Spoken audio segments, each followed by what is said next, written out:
इस वक्त हम आपको अपडेट कर रहे हैं कराची प्रेस क्लब से और आज बल्दियाती मसाइल की बात नहीं करेंगे। आज बात करेंगे खूबसूरत मौसम की और इस मौसम को मैं भरपूर तरीके से एंजॉय कर रहा हूँ। मूसलाधार बारिश का सिलसिला जारी है।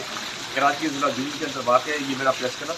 इसके आज आप मेरे कैमरा में आपको दिखाएंगे कि आप इस वक्त की मनाजिर आप देखेंगे। इस वक्त सब्ज़ाई ये खूबसूरत इमारत और तेज़ बारिश का ये सिलसिला, इसको भरपूर तरीके से लोग इंजॉय करते हैं, मैं भी इंजॉय करता हूँ। और इस वक्त आप कराची प्रेस क्लब के ग्राउंड को देखें। कराची प्रेस क्लब की अपनी एक तारीख है और आज बात होगी मौसम की, बात होगी हेवी स्पेल की।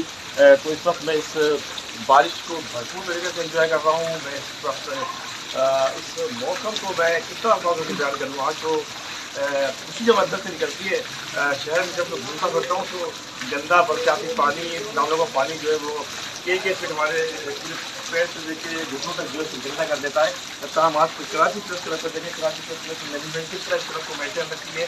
ये बुनियाद पर बताना चाह रहे हैं बल्दियाती इदारों को कि बल्दियाती इदारे भी अगर चाहें तो जिस तरह कराची प्रेस क्लब मेंटेन है, इस तरह कराची के मुख्तलिफ अजला को भी बासानी मेंटेन किया जा सकता है। बुनियादी जिम्मेदारी होती है बल्दियाती इदारों की, बुनियादी जिम्मेदारी होती है क़यादत की। तो इस तरह इस वक्त मानसून का हैवी स्पेल जारी है और कराची प्रेस क्लब के अंदर भरपूर तरीके से मैं इस मौसम को एंजॉय कर रहा हूँ। और महकमे मौसमियात के मुताबिक कराची में ये हैवी स्पेल वक्त वक्त से बरसते रहेंगे और इस हवाले से हम आपसे मज़ीद वीडियो शेयर करते रहेंगे।